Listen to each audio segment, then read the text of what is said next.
What's going on, people? We are Tottenham TV, back here for some more content for you guys today. And today what we're going to be looking at is the international roundup, or the first of a few international roundups that we will be doing. We're going to be keeping an eye, well, we have been keeping an eye on each and every Spurs player that has featured over the international break so far. We've got a few days, quite 4 days actually, to get through. So let's get straight into it. And let's start off with Ivan Perisic, who has played 2 games so far. We had a bit of a scare in his game against Denmark up against Pierre-Emile Hojbjerg. I think a lot of people were making like saying that Hojbjerg injured Perisic, but there was really nothing in that challenge whatsoever. I mean, he was taken off as more of a precaution more than anything. He played 71 minutes in the game, with Hojbjerg making 90 minutes in the game. Eriksen did score for Denmark, but Croatia ended up winning 2-1 on the day. I mean, what did you make out of that Hojbjerg and Perisic coming together? There was absolutely nothing in it. It was just, it was barely even a challenge. I'm not sure how he got injured in that moment. I'm not sure. He did limp off straight after it, but there really wasn't much in it from Hojbjerg. I thought it was a bit of anyone saying it was his fault he went off, I thought it was a bit much. But I have to say, Eriksen's goal, what a finish. Unbelievable. 25 yards out, centre of the very central, got it right in the corner. That's a reminder of the quality he has in those boots. Absolutely. And the more and more I see him play, the more gutted I am that we didn't sign him.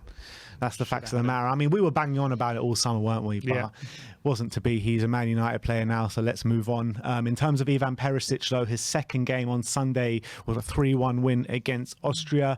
Perisic did play 69 minutes and got an assist as well. Yeah, and a really good assist. It was a classic Perisic run down the left-hand side, clips into the back post, absolute pinpoint cross as well to the back post, and it was just an easy tap in. I'm not sure who scored it. Livaja. Yeah, that was Croatia. Just nodded it in at the back post, and it was. And I just saw a stat as well. Perisic has in the Premier League the highest crossing accuracy in the Premier League this season, and that just goes to show what quality he brings. And he's been doing it all season for Spurs. I don't even think he's been at his best, and he's still providing that quality. Yeah, the thing is with Perisic, you just know, like a bit like any top player, to be honest, like Sonny. We've said it so many times with Sonny. Like, even if they're not having a good game, it's so important to keep them on the pitch, because you just know a moment of magic can come at any time. And his crossing is clearly at the moment the best in the league, and again it showed it in international duty. All right, let's move on. Let's talk about Pierre-Emile Hojbjerg now. We did mention his first game was against Croatia in a 2-1 defeat, where he played 90 minutes. The second game was again in the Nations League against France in a 2-0 win for Denmark on the night. Pierre playing 2 lots of 90 minutes this international break. So I'm happy that Pierre's international break has finished, one of the earliest ones, so he can come back and have a little bit of a break now. Yeah, and apparently against France, I'm reading he was absolutely brilliant as well. That's what I've heard, like defensively, especially in the first half. I saw, I think it was on Twitter, they posted stats. He was making like 4 tackles and winning loads of ground duels, and he was doing his best work. And obviously, we saw in the Euros how good he can be for Denmark, and in that role, which actually now at Spurs he's pretty much got nailed down, and he plays a very similar role for Denmark. Because I believe they also play 3 at the back. So he's becoming one of the best in that role at the moment. They're like being that jack of all trades kind of midfielder, box to box, and strong showings again for Denmark. And you know what, Denmark are showing some good stuff at the moment. I know they lost to Croatia, but they had a strong Euros. They there were Eriksen back in the fold. Who knows what they could do in the World Cup? Yeah, who knows? Absolutely. You know what? I've actually got higher hopes for Denmark this World Cup than England, funnily enough, because England actually was just shocking. We'll get into England in a minute. But in terms of Pierre, 2 lots of 90 minutes there, so good for him. And actually, on Pierre, in the Euros, we were talking about him consistently being like, when's he going to transfer those skills onto Tottenham? And we're not seeing anything like that in a Tottenham shirt. We're just seeing more of a deep-lying, ball-winning midfielder. But he's actually transferring those skills into Tottenham shirt now, isn't he? 100%. I completely agree with that. He's become our most consistent midfielder, at least for 6 months, maybe longer. And I think he's really starting to contribute going forward. And that we know that his aggressive style works in the Conte system. And I think he's starting to transfer those all-action displays that he has for Denmark in for Spurs, because especially under Mourinho and a bit under Nuno, he wasn't kind of going both ways. But now under Conte, he seems to be doing it a lot more regularly. Moving on to Wales and Joe Rodon, obviously on loan at Rennes at the moment. In his first game, they lost to Belgium 2-1 in the Nations League. Rodon playing 90 minutes, and Toby and Jan also both playing at the back 90 minutes together. Toby put on a nice little tweet saying, "Great to be back with this guy." Do you think Toby or Jan could still make it at Spurs? It's tough to say because in a back three under Conte. Maybe. I don't know about together. Maybe one of them. I don't know about look, you see, I know, like, you could argue Thiago Silva's a different level, but he's 36, 37, probably 37 now, and he's still performing very strongly in a back three. I think it's one of those things. If you got the requisite cover around, I think they could still work. But I saw a video from Tuchel, and he says he plays Silva in the centre of a back three because if you play him in a back two, you can kind of get exposed, and in a back three he has brilliant positional ability, and you can kind of hide him around maybe a lot more quicker defenders around him and help him out a bit. So maybe in that kind of role they could help. I wouldn't want them in the wide centre back role, so I think they'll struggle there. Who would you prefer out of the two in the team right now? Who's younger of the two? Toby's I think Jan's playing at a higher level, isn't he? Than well, they're both back in the Belgian league, are they? Yeah, but Jan's been Champions League. Toby's the one top of the league unbeaten, where Jan is playing for Anderlecht, I think. Yeah, but they were both. But Jan was last season playing Champions League, playing for Benfica. Yeah. So and Toby was in where is he in? Middle East, Dubai. So I think Jan, I'll probably just stick with Jan just about. All right, and Joe Rodon's second game was a pivotal game actually in the Nations League, where they lost 1-0 to Poland, and Rodon playing 90 minutes again. But moving on, England under 21s, where we had three players starting the game in Skip, Sessegnon and Spence, and it was a brief look into our future, because Sessegnon was playing left wing back, Spence was playing right wing back, and Skip was playing bang in the middle of them in the midfield. It was a 2-0 win over Italy, and all three of them got taken off on the 71-minute mark. But what do you think about that glimpse into our future? Yeah, I was watching bits of it. I didn't watch all of it, but Spence looked bright. He looked really good down that right-hand side. He was giving the Italians a lot of trouble. Sessegnon, obviously, he's at his age. He must be, 22 now, so he's still playing under 21s. Or was it under 23s? It was under 21s, yeah. Under 21. He must be older than 21 now. I think you're allowed like one player before the birthday of a certain age or something like that. I see. So he probably is starting to look at ambitions of the general England squad, although he's probably not there just yet. But I don't even like. Obviously, under 21 levels is difficult, but when you're a player like Sessegnon who's been playing Premier League for a few years, you can't really judge him too much on that kind of level. It's more about how he's doing it. He's getting 22, 23 now, so he's got to start performing at a high level.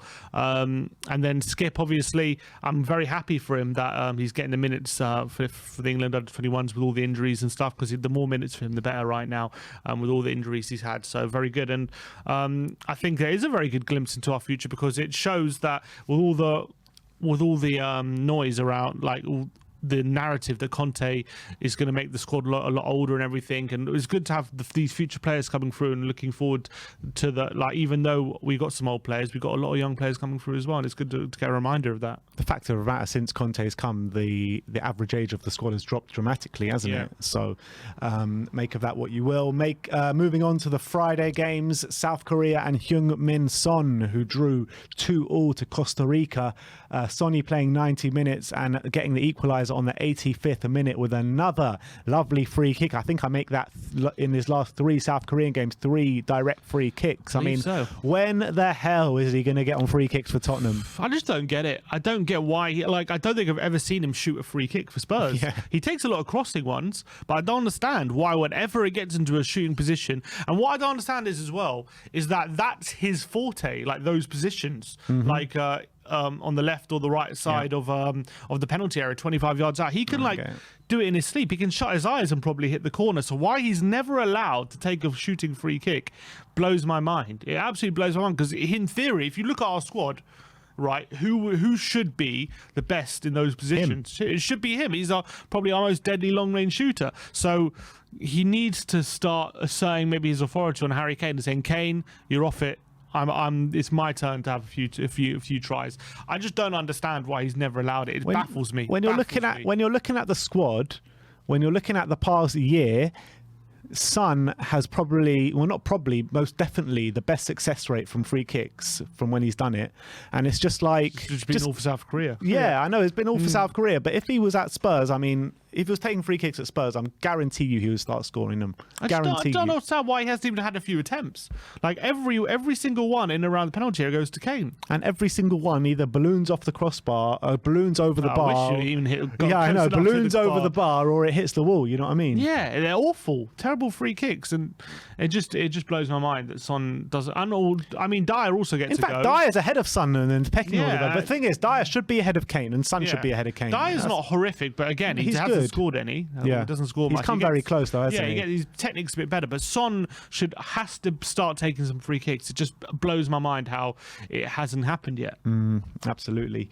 But let's move on. Let's talk about Rodrigo Bentancur, who played 85 minutes for Uruguay in a 1-0 loss to Iran, which might think that England might have a difficult task on their hands in the World Cup if they can beat a team like Uruguay 1-0. Quite impressive. But not bad. Bentancur did get 85 minutes under his belt, and they got another game later on. So, I mean, I didn't see much of his performance, so I can't really comment too much. I didn't watch it against Iran, but I know he's been one of their most important players for a while. I remember watching him back in, when was it, the 2018 World Cup, playing for Uruguay. He was a much younger player back then. I remember being very impressed back then. So he's always been quite an important player for Uruguay. So I'll definitely be keeping our eyes on him in the World Cup. And I think he plays against Son in the group stage. Interesting. In South Korea, so that's going to be interesting.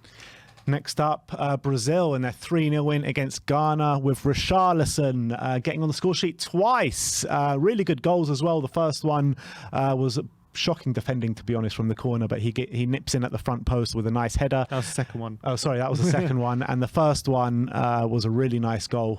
Gets played into him just outside the box and he rifles it into the back of the net. So that was a great finish. It really was, yeah. First time. Would like to see a bit more for Spurs. He's only scored headers so far, but he's showing why Jesus didn't have to be in the squad. Exactly. That's exactly what he showed the manager. And I think the manager said, hasn't he, previously, that Richarlison, out of all the Brazilian players, has the best qualities of a number 9 in his squad. That's what he feels, and he's showing it. And I think assisted twice by Neymar, I believe. Yeah. So nice link up there. Maybe if Neymar's itching for a move from PSG, maybe he'll link up with his mate Richarlison. You won't find the wages you want here, mate. But no, I'm happy for him because.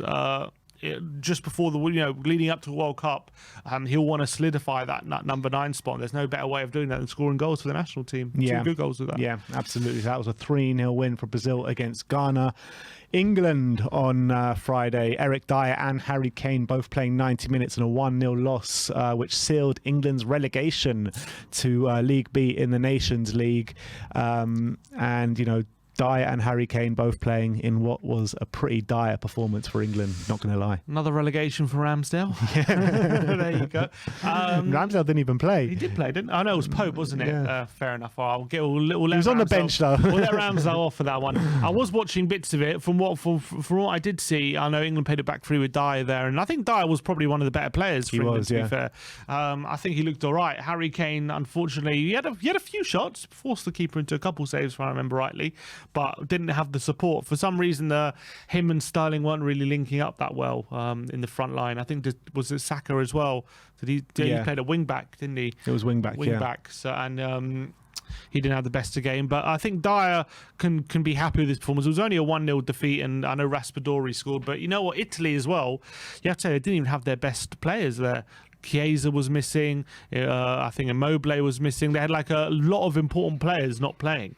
So it was almost like Italy B-side playing against our team, and they still got the better of us. Not like they were amazing, but it was kind of just a very, very dour average game of football, and they just got the one moment of quality. What's going on with England at the moment? Worst form since 2014 now. Got battered to Hungary in the last international break. Yeah. Going out of this Nations League group with an absolute whimper, 2 points with 1 game left to play against Germany tonight.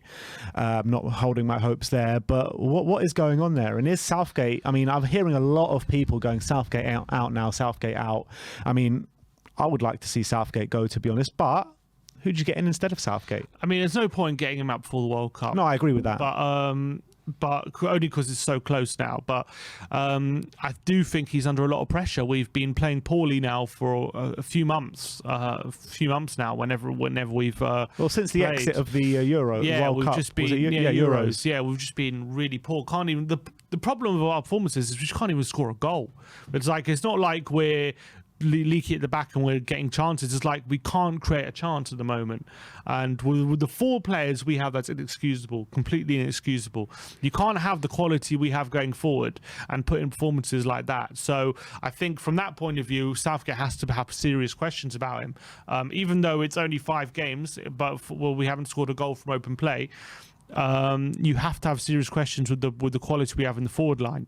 Having said that, at tournaments, we've had our 2 best tournaments we've had since '66. So, you got to give him the chance to show what he's got in the tournament and see how we do.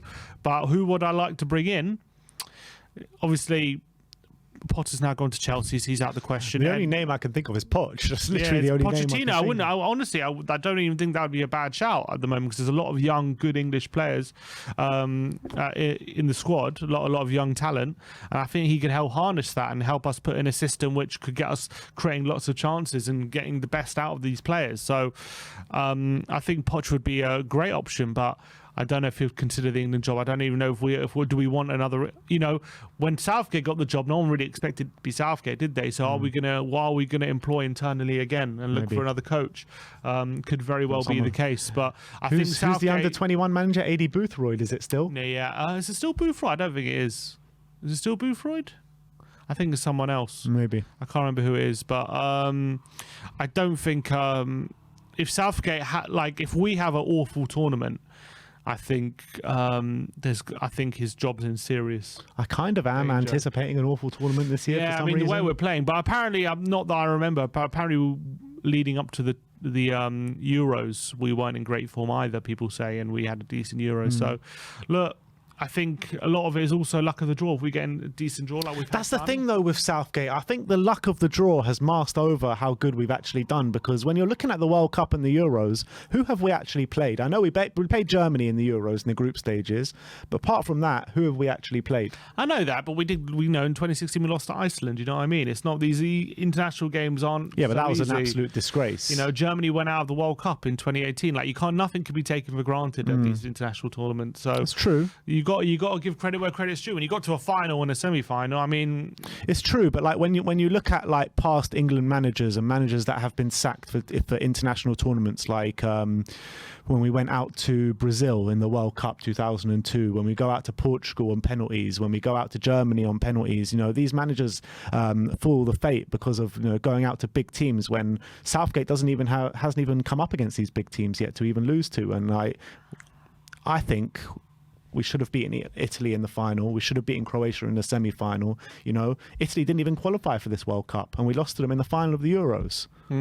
Yeah, it's true. And there's probably some validity to that, but I still think that he deserves credit to for getting us where we did get, and I know he's probably had an easier run.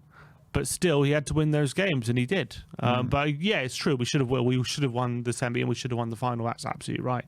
And I think if we don't have a good tournament, I think he's got to go. Yeah.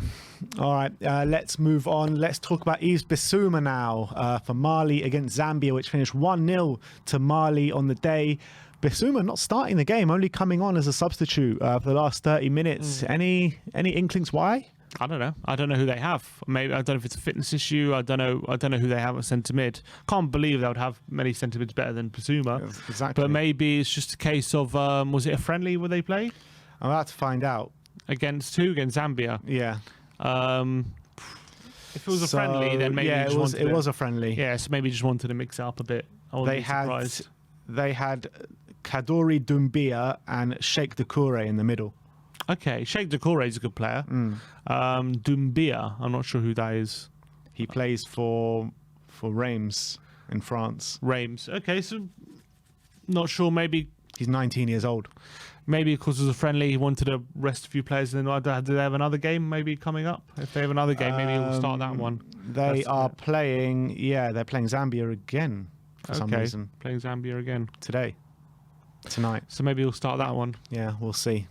We shall see. Moving on to the Saturday games, Senegal 2, Bolivia 0. Pierre-Emile Hojbjerg playing the whole 90 minutes from the middle of the park. So credit for Hojbjerg. I mean, for someone that's not getting a look in at all in his club level and going straight in to play for a strong national team like Senegal, got to give him credit for that. Definitely, and getting a win as well. If Spurs are to revert to a 3-5-2, then I reckon there is chances he'll get some game time in the middle there, because if we're playing it consistently, so it's good for him to get the minutes and get those in it under his belt, and hopefully he can start playing for Spurs a bit, and we can see what he's all about. And I'm looking forward to him breaking through. Again, he's still very young, so need patience, but I'm glad he's playing minutes international level. It's good. Absolutely. Moving on to Scotland against Ireland, where Doherty and Troy Parrott played 76 minutes each, both getting taken off at the same time. Scotland winning the game 2-1. Ireland did take the lead in this game.